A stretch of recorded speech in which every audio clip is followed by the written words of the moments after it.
Buenos días, compañeros. Hoy es 12 de septiembre de 2022. Les anuncié el día de ayer, bueno, más bien este mismo día en la madrugada, como a las 2 de la mañana, que les iba a mostrar las cartas de navegación política que apenas ayer hicimos sobre el historial que tenemos de la competencia por la candidatura presidencial al interior de Morena y sus aliados. A las meras 11, como prometimos, o sea, en 5 minutos, voy a empezar a mostrar los resultados. Y yo quisiera pues saludar en lo que llegan esos 5 minutos con muchísimo gusto a Berta Castilla, mi querida alumna, ¿sí? En un programa de procesos electorales, pues, donde tuve la oportunidad de tratar de enseñarle algo de estadística, ¿sí? Y Antonio Lomas Moreno, que también está conectado. Déjenme comentarles, pues, en lo que llegan las 10 de la mañana, que la lucha al interior de Morena es de la mayor trascendencia, de la mayor relevancia, porque si vemos los números sobre cómo está la correlación de fuerzas entre partidos o incluso de manera más precisa entre alianzas, la ventaja que tiene Morena es abismal, ¿sí? O sea, 3-1, 2-1, como muy poquito, y aún con la merma importante que tiene Morena, que se nota en los eventos que han realizado, a donde convocan a la gente para que manifieste apoyo en algún sentido o en otro, incluso en las elecciones intermedias, donde pues, los números estuvieron muy parejeros. O sea, a pesar de la merma, la situación pues de Morena es muy fuerte, ¿sí? Porque tiene como una condición fundamental para su pronóstico favorable que la oposición está muy desorganizada todavía.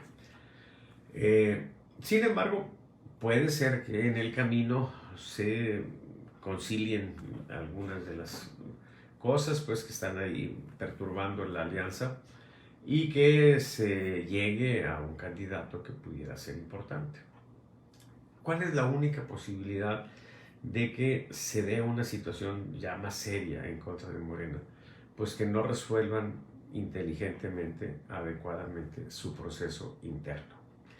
Y que en lugar de quedar unidos como consecuencia pues de la definición de su candidato, queden desunidos, queden peleados, que incluso haya gente que salga de su partido para, pues no sé, quizá aceptar la candidatura de alguno de la oposición, como pudiera ser Movimiento Ciudadano si se desmarque, quiere ir solo, o incluso sin descartar, por supuesto, la posibilidad de que se vaya a la alianza, un candidato de Morena a la alianza. Imagínense, por ejemplo, un Marcelo Ebrard, sobre todo Marcelo Ebrard, no tanto Ricardo Monreal por los números que ahorita les voy a mostrar.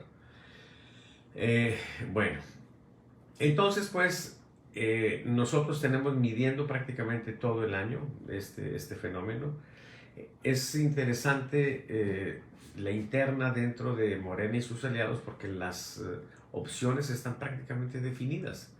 Miren, se ha mencionado, bueno, se les ha dicho de manera, pues, ¿qué les diré? Peyorativa, dice la maestra Elbester Gordillo. Pero, pues sí, una manera poco comedida, así llamarle a los precandidatos corcholatas. Bueno, pero básicamente se ha mencionado a Marcelo Ebrard, a Claudio Sheinbaum, a Gerardo Fernández Noroña, bueno, creo que Fernández Noroña no lo ha mencionado, a Lázaro Cárdenas Batel, a Ricardo Monreal y a Adán López, ¿sí? Y por ahí se ha movido todo. No han surgido nuevas voces, nuevas opciones. Por el lado de la oposición es una cosa impresionante porque está todo nebuloso. No sabemos quiénes van a ser realmente. Sí ha mencionado Marco Cortés algunos, también Alito ha mencionado a otros, los estamos contemplando, pero hay algunos personajes que no han sido mencionados y claramente son protagonistas, entonces nosotros los estamos también contemplando, pero pues no tenemos la historia porque pues prácticamente de manera muy frecuente unos salen y otros entran. Quitamos a Colosio porque él dijo que no iba a jugar. Y también quitamos a Ricardo Anaya porque no lo mencionó Marco Cortés, y porque claramente Ricardo Anaya pues está en una situación muy complicada como para ser candidato, ¿sí? Está encima a la PGR. Si llega al país, pues muy probablemente hasta lo detengan y le apliquen pues la prisión preventiva oficiosa, pues por supuesto, el recurso fabuloso que tiene el gobierno. Pero bueno, ya vamos a empezar, compañeros, ya prácticamente son las 10 de la mañana. Déjenme comentarles que aquí tengo la información primero global sobre cómo está la correlación de fuerzas al interior de Morena y sus aliados para la candidatura a la presidencia. Tengo también la historia, vamos a ver la historia. Y tengo el corte de la carta de navegación política de Sheinbaum y Ebrard, que son los relevantes, como lo vamos a ver en un momento, que se actualizó hace 3 semanas, ¿sí? Como apenas lo hicimos, pues agarramos desde el principio. La carta de navegación política se construye cada 4 mediciones. Entonces, el último bloque de 4 mediciones se completó con la medición de hace 3 semanas. ¿Qué significa eso? Que hoy, que vamos a volver a medir, vamos a completar un nuevo bloque, y por eso la carta de navegación política que les voy a mostrar hoy se va a actualizar el día de mañana, ¿sí? Cuando analicemos, y se los voy a mostrar en la mesa grillera del jueves para que tengan una actualización y vean cómo continúa esta historia, ¿sí? Pero es muy relevante que veamos desde ahorita cómo va esto, para que tengamos idea de qué es lo que está pasando y de qué opciones se abren o qué futuros posibles se abren como consecuencia de esta situación. Porque la idea aquí fundamental, compañeros, es que por más que los actores políticos quieran hacer cosas, un protagonista fundamental en la democracia, el más importante, es el pueblo. El pueblo, así como dicen los populistas, ¿sí? Y yo de manera más precisa diría que serían, no el pueblo, porque no hay una opinión homogénea, sino las opiniones mayoritarias. Y esas opiniones mayoritarias son cambiantes, de repente se mueven para un lado, para otro, a veces se mantienen estables. Y yo he dado en llamar a esa opinión mayoritaria, a veces caprichosa, ¿sí? Mutante, con el nombre de la muchacha, bajo la idea de que la muchacha, ¿sí? Esa es la que favorece a un líder, y se da una especie de relación amorosa, ¿sí? Donde la muchacha pues puede adoptar una serie de actitudes extrañas, a veces sentimentaloides, a veces muy racionales, a veces muy perversas también, ¿sí? Compañeros, solo déjenme decirles en abono a eso, pues, que entender a la muchacha es muy importante.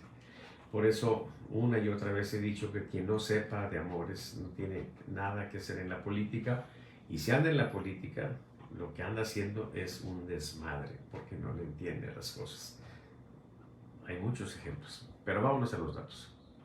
Bien, este es el resultado del lunes pasado, ¿sí?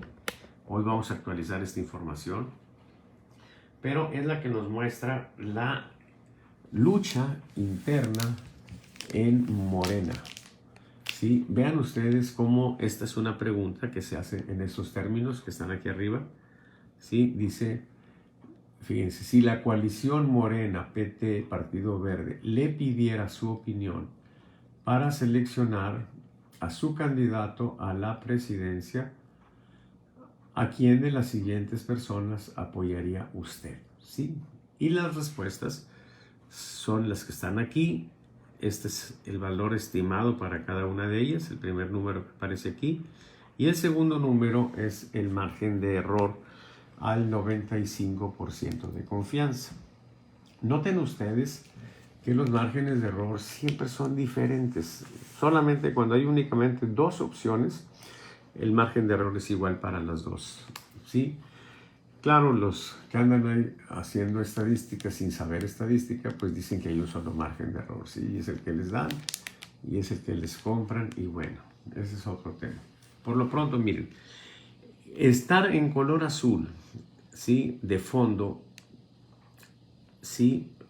O en color verde o lo que sea, lo que indica es que todos los que están con ese mismo color de fondo están en empate técnico.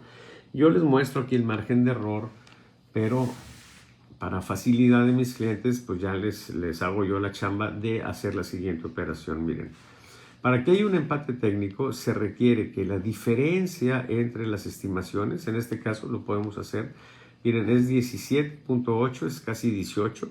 Para 23 es como, más o menos cuánto es, si hacen la diferencia, pues son 5, por ahí un poquito más de 5. Y la suma de los márgenes de error es 6.6. Entonces, cuando la suma de los márgenes de error supera la diferencia que tenemos entre las estimaciones, es que decimos que tenemos un margen, un empate técnico. Y entonces lo que tenemos es que en el liderazgo de esta contienda están Marcelo Ebrard y Claudia Sheinbaum, ¿sí? Y luego están empatados en el segundo lugar Fernández Noroña, Cárdenas Batel, Ricardo Monreal y Adán López. Entonces, si vemos la historia de esta competencia que está en el tracking, vean ustedes cómo es la evolución de estos dos, que son los que van arriba, y la evolución de los otros 4 que están acá abajo. Por supuesto, para la carta de navegación política nos vamos a concentrar solamente en estos dos. Pero vean, ya que estamos aquí, cómo ha sido una contienda relativamente cerrada, ¿sí? Aquí se ve, se ha mantenido por mucho tiempo un empate técnico.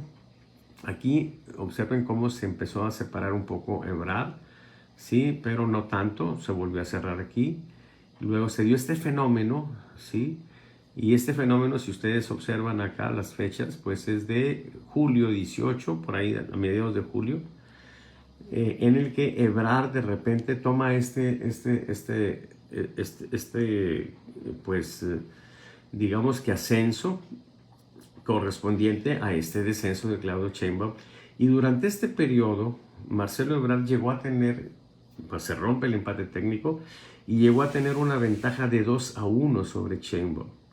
Luego sucede, y eso es un fenómeno reciente, porque miren, arranca aquí, si vamos para acá, desde julio 18 precisamente, de mediados de julio, empieza un avance y al mismo tiempo, por supuesto, un descenso. Los puntos rojos significa que fueron días malos para ellos, y los puntos azules que fueron buenos días, ¿sí? Entonces aquí se ve el ascenso de Sheinbaum y el descenso de Ebrard y vuelve el empate técnico. Ahora, lo que ha estado sucediendo en las últimas semanas es que de pronto Ebrard empezó a recuperarse, ¿sí? Y Sheinbaum se contuvo en su avance. Ahorita estamos en empate técnico, pero en un proceso en el que aparentemente se está ampliando esta ventaja otra vez de Marcelo Ebrard. Bueno, eso es lo que tenemos. Podríamos decir un toma y daca entre Marcelo Ebrard y Claudia Sheinbaum. Ahora bien, vamos a ver las cartas de navegación política para que podamos apreciar, tanto para uno como para el otro, dónde están sus fortalezas, ¿sí? Dónde están sus debilidades. Miren, aquí tengo la carta de navegación política primero de Marcelo Ebrard. Observen ustedes cómo tenemos nosotros en una carta de navegación periodos, ¿sí? Donde se realizaron 4 mediciones. Miren, el primer periodo fue del 29 de noviembre al 20 de diciembre del 21, o sea, desde el año pasado empezamos con esto, ¿sí? Y luego del 3 al 24 de enero, y así hasta el último periodo, que fue del 25 de julio al 15 de agosto. Hoy vamos a completar un nuevo periodo, ¿sí? Y entonces tenemos lo siguiente. Estos valores son los porcentajes globales que tuvo Marcelo Ebrard en todo el país, ¿sí? 25.8, 19.8, etcétera, ¿sí? Hasta este último que se registró de 20.9. Y tenemos desglosada la población de diferentes maneras, ¿sí? Por ejemplo, aquí tenemos Ciudad de México, Estado de México y Veracruz como estados, y no podemos ver más porque los estados ya se hacen muy pequeñitos, ¿sí? Pero con esos tres es bastante interesante. Luego en hombres y mujeres, en zona rural, zona urbana. Y aquí tengo el peso que tiene cada quien. Por ejemplo, miren, la zona rural pues representa más o menos el 14.5%, en la zona urbana más o menos el 83.9%. También por zona noroeste, noreste, etcétera, ¿sí? Aquí evidentemente hay un error, es 11.4, ¿sí? Y por edades, por generaciones, por grados de estudio, por su condición laboral, si tienen acceso o no a internet, si son apartidistas, si simpatizan con el PRI, con el PAN, con Morena, etcétera, si les interesa o no la política, si tienen una situación tranquila en lo económico o muy angustiosa, el nivel de ingresos, si reciben o no dinero del presidente y si aprueban o no aprueban al presidente López Obrador. Entonces, vamos a ver a Marcelo Ebrard. Cuando tenemos un cuadrito amarillo, significa que, como en estos, vamos a pensar en la Ciudad de México, cuando están en color amarillo significa que el valor es parecido, ¿sí? Estadísticamente no diferente del valor global. Si está en color naranja es una debilidad y entonces es un valor significativamente menor que el global, ¿sí? Y si está en color azul significa que es una fortaleza y es significativamente mayor. Las cifras no nos dan las pistas porque los márgenes de error pues dependen del tamaño de muestra. Entonces no es lo mismo comparar un grupito que tiene 7.1%, ¿sí? de peso a uno que tiene 50%. Es una muestra mucho más grande. Pero bueno, vamos entonces a ver la evolución en la Ciudad de México de Marcelo Ebrard. Miren, amarillo, amarillo. Aquí tuvo una fortaleza en este periodo. Y de hecho es la única fortaleza que ha tenido, ¿sí? Que fue del 30 de mayo al 20 de junio. Entonces, y luego vuelve acá. No tiene nunca una debilidad. Miren cómo en Veracruz, aquí tuvo dos condiciones de debilidad, ¿sí? Pero lo más relevante de esto es al final. Porque cuando se acumulan cuatro cuadros, ¿sí? 4 periodos en azul o en naranja o en rojo, entonces estamos hablando de debilidades o fortalezas sólidas o consolidadas. Y nosotros tenemos las clasificaciones de esto acá un poco, agarrando las ideas de Sigmund Bauman, aunque nosotros esto lo desarrollamos mucho antes de que Bauman sacara estas cosas en sus tiempos líquidos. Tenemos, bueno, si está en azul es una fortaleza sólida, si está en verde es una fortaleza. Ni fortaleza ni debilidad si está en amarillo, debilidad y debilidad sólida si está en rojo. Hay algunos estratos donde de pronto en los últimos 4 periodos hay rojos y azules, se mezclan y a eso les llamamos sectores líquidos, ¿sí? O switchers. Bueno, vamos entonces ahora sí a concentrarnos y ya con esta explicación a Sheinbaum la vamos a poder revisar más rápido. Miren. ¿Qué está pasando en los últimos periodos con Ebrard? Voy a centrarme aquí en los últimos 4 periodos, ¿sí? Para que se vea como en la Ciudad de México, vamos a reducirlo un poquito más, ahí está. En la Ciudad de México lo que tenemos es una situación donde tuvimos una situación de fortaleza y luego otra vez normalidad. Entre los hombres aquí se aprecia cómo se está dando un esquema de fortalecimiento para Ebrard, ¿sí? Y entre las mujeres de debilitamiento, ¿sí? Da la impresión pues de que se está generando más el apoyo entre los hombres para Ebrard. Si lo vemos acá, esto en azul, se está fortaleciendo también Ebrard en la zona urbana, ¿sí? En la zona rural es una situación opuesta, ¿sí? Tiene debilidad. También se está fortaleciendo aquí entre las personas de la generación X o en edad de 39 a 50 años. Entre los baby boomers, bueno, esta señal última fue de debilidad, ¿sí? Entre la gente que no tiene estudios. Miren, aquí es interesante, aquí empiezan las cosas interesantes. él se está fortaleciendo aquí, y si vemos hacia el pasado, vemos que de pronto el esquema de él, de Ebrard, es uno donde se alternan las fortalezas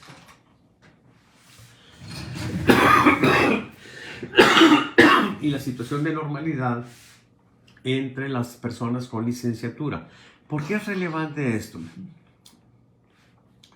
Pues es relevante porque este es el grupo de personas que por lo general están en contra de Morena y de el presidente López Obrador. ¿Qué significa eso? Que gente que no va con la 4T, ¿sí?, ve con buenos ojos a Ebrard. Luego, personas que trabajan fuera de casa también se está fortaleciendo. Entre los jubilados, pues nada más uno. Los que son apartidistas tienen una debilidad. Y miren, quienes simpatizan con Morena. Miren, aquí vemos una situación. O sea, Ebrard no está deteriorado, ni mucho menos. Está en proceso de consolidarse incluso como fortaleza al interior de Morena. Vean ustedes cómo, en términos generales, si vemos a los simpatizantes de Morena, o le dan un apoyo similar al que tiene Global, que es el empate técnico con Claudia y a veces arriba de Claudia, o de plano lo favorecen. ¿Sí? Por otra parte, si seguimos acá para buscar más fortalezas, aquí nos encontramos una muy interesante. Fíjense, aprueba la labor del presidente López Obrador.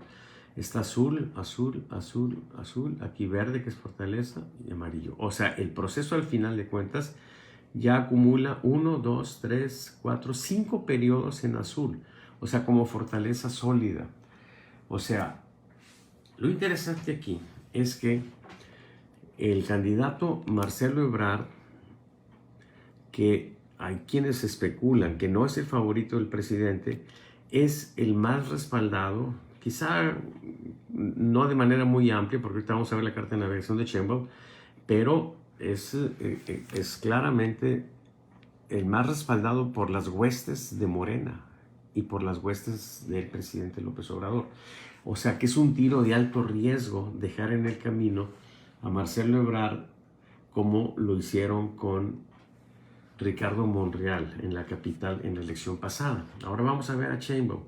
Miren la historia de Sheinbaum en la capital, el estado que ella gobierna. Miren cómo los primeros valores fueron fortaleza, fortaleza, fortaleza, fortaleza. Se consolidó, sí, ella en la Ciudad de México. Pero luego, ¿qué pasa? Aquí hay un titubeo, luego pasa a azul de nuevo, luego verde y luego amarillo, amarillo. O sea, ella vive una situación de cierto deterioro en la capital. ¿Sí? No ha llegado a naranja, pero dejó de tener los azules. Si nos concentramos entonces ahora al final a ver si hay movimientos en algunos sectores donde se esté fortaleciendo. Miren, aquí tenemos una situación ambigua con ella, porque tuvimos una debilidad y luego una fortaleza, y por eso está en color de estrato líquido o switchers. O sea, aquí entre la gente que no tiene ningún grado de estudios andan confundidos, no saben si apoyarla o no apoyarla. Y luego, si seguimos más para acá, vemos que hay un fenómeno interesante, porque los estudiantes de no tener una condición ni de fortaleza ni de debilidad, de pronto en este último periodo la favorecen, ¿sí? Algo está pasando aquí que se le hizo fortaleza. Vamos a ver si sigue la evolución así, en esos términos. Luego, los que son apartidistas, pues tienden más a no apoyarla. Y miren, aquí están los que simpatizan con Morena. En este último periodo ella tiene fortaleza, ¿sí? Y aquí también esto habla de que muy probablemente en este periodo, déjenme decirles de dónde a dónde. Miren, desde del 27 de junio, por ahí junio, julio, los últimos 2 meses, muy probablemente esté dándose una operación, y bueno, pues prácticamente está a la vista, al interior de Morena en favor de Claudia Sheinbaum. Aquí se refleja, ¿sí? Pero en general ha tenido una situación también de que En este grupo se da una condición de fortaleza y luego pasa a una situación de normalidad. Ahorita está en este proceso de fortalecimiento, vamos a ver cómo sigue después. Y vamos a ver dónde hay alguna situación. Bueno, la gente que tiene ingresos de 20 a 50 no la favorecen mucho, ahí es una debilidad. Y bueno, miren, la gente que recibe apoyo de los programas del presidente no es una fortaleza para ella, ¿sí? Aquí empezó a reaccionar. Y esto también nos habla de que pudiera haber alguna operación con esa gente en favor de ella, ¿sí? Y los que no reciben apoyo en consecuencia tienen una situación de debilidad. Pero miren, los que aprueban al presidente, que son las huestes de ellos, vean cómo ella no está en azul, como Ebrard está en verde, lo cual nos habla no de una debilidad, es también una fortaleza, pero no sólida. ¿Por qué? Pues porque consistentemente, y esto es lo interesante, consistentemente Marcelo Ebrard ha estado arribita de ella. Aún en el empate técnico, los números han estado por encima de ella. Y bueno, la gente que desaprueba al presidente, pues es una debilidad y eso no tiene nada de particular. En conclusión, compañeros, lo que tenemos es una situación muy interesante porque nos habla de una competencia interna que está cerrada, pero siempre ha estado en una condición superior Marcelo Ebrard y no es un candidato que solamente sea bien visto o sea visto como, pues digamos que un premio de consolación para los que no apoyan ni a Morena ni a López Obrador. Porque mucha gente dice, si gana Marcelo Ebrard, pues por lo menos podemos tener garantía de que va a ser un gobierno pues menos polarizante, más racional, y ya con eso muchos nos pudiéramos conformar. Entonces, eso pudiera ser una motivación para la gente que dirige Morena, pues para frenar eso porque pudieran perder ganando. El problema es que la gente de Morena, por lo que les acabo de mostrar, la gente que simpatiza con el presidente, también está apoyando a Marcelo Ebrard. Entonces, si le hacen a Marcelo Ebrard la travesura que le hicieron con esas encuestas totalmente científicas, sí, que hace la gente de Morena para tomar sus decisiones, que ni siquiera las muestran, ¿sí? Si le hacen una travesura a Marcelo Ebrard, como la que le hicieron a Ricardo Monreal para la candidatura en el DF, van a tener problemas. Si se corre el riesgo de que se genere una fractura al interior de Morena, y eso abriría una serie de futuros posibles muy interesantes y de posibilidades, por supuesto, para la oposición. Eso es lo que tenemos. Hoy vamos a medir, mañana yo les informaré, yo les precisaré la hora porque pues no tenemos nunca ni siquiera la garantía de terminar el trabajo de campo. Es algo laborioso, se tienen que pues hacer llamadas de manera proporcional al tamaño que tienen los estados. Y pues de repente no completamos el trabajo de campo el lunes, lo completamos hasta el martes. Y por eso es que yo les confirmaré. Una vez que se termine el trabajo de campo, ya las cosas están bajo nuestro control. Ya les podré decir el martes a tal hora ya les daré la información. Y el jueves voy a seguir con este tema de la interna de Morena, porque vamos a volver a ver la carta de navegación política de ellos, de Marcelo Ebrard y Claudia Sheinbaum, pero con un cuadrito más, con una columna más. Bueno, que tengan un excelente día, compañeros, y bueno, yo les aviso para ver si mañana hacemos una transmisión explicándoles los resultados de la situación general política del país. En breve esto va a estar en YouTube. Si le pueden poner like, si se pueden suscribir a mi canal, se los voy a agradecer. Y aprovecho, ¿sí? Lo que nosotros hacemos es una metodología o es la aplicación de una metodología que nosotros desarrollamos o que yo desarrollé desde el 93. Es un esquema muy robusto para apoyar en las competencias políticas. Si ustedes están en este asunto de la política, como empresarios o como actores de la política, suscríbanse para que yo les mande el reporte completo de esto, que es muy importante. Y por otra parte, si están buscando algún puesto, alguna gubernatura, alguna senaduría, etcétera, pues también, sí, estoy para servirles.